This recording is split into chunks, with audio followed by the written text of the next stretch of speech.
gets up and she says, and now Father Weist is going to tell us how sin comes into all of this. Well, it's like being hit by a 2x4, you know? There's 100 people out there and they're all, right.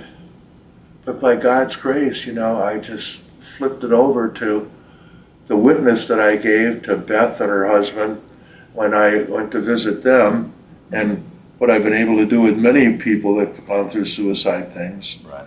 And I told that whole story of how finally the Lord spoke to my heart and said, if you could love him so much, how much more must I love him? And then I close with the quote from St. Paul, where it says, or Paul says, where sin abounded, there did grace more abound, you know? And any sin, I think, involved in anything like that is on the survivors by being angry with God, getting in despair with themselves and things like that. But by God's grace, it more abounded and overcame that sin. So, and then I gave a little witness to the ministers there. I said, you know, when you get a call, you're probably working on your sermon or visiting somebody else, and you get a call, there's a suicide of a parishioner. And it's the last thing you want to hear. Nobody wants to walk into that kind of a situation. And so anyhow, I said to them, but you got to do it. I said, you're not going to come in there with the answers. There's no real answer to this. But you being there with your humanity and you're sharing with them, you know, your own compassion and everything, that's going to help them through it.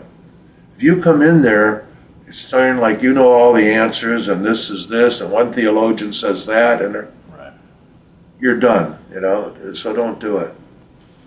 So anyhow, I go and sit down way in the back, and my pastoral minister, Sandy, was there. And then this Mary Fran Ehlinger, who was the pastoral minister at Holy Martyrs Parish in Medina, she got up and gave me a big hug, and she says, you're one of the reasons I still stay Catholic. I said, oh, really? So I sat down.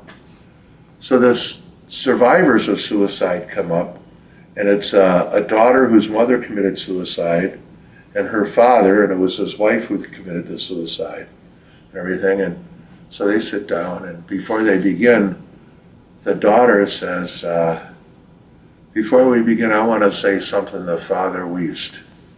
And she leans down, looks back at me back there, and she says, you know, when you came in with that collar on, I turned to my father and I said, there's the enemy. And I got a chill, oh my God, you know. She said, but after what you shared with us, you're not my enemy. You're my brother. You're my friend. And I lost it, you know. It was like, my God. Now that's amazing grace right there, you know. I mean, if I could have gone another way, but by God's grace, it all turned out that way.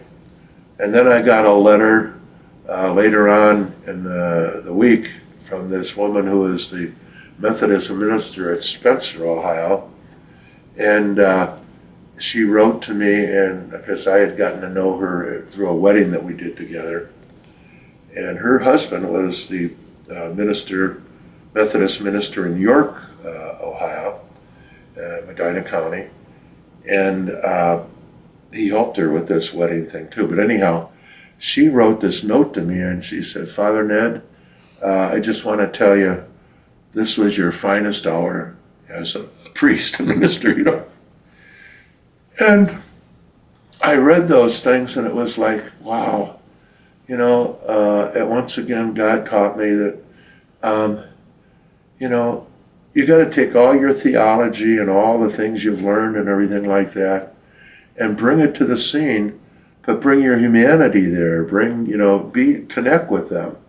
And how God's grace helps you through all of that. But, you know, that's something I processed later on and everything. But those are moments that, you know, are moments of amazing grace, really.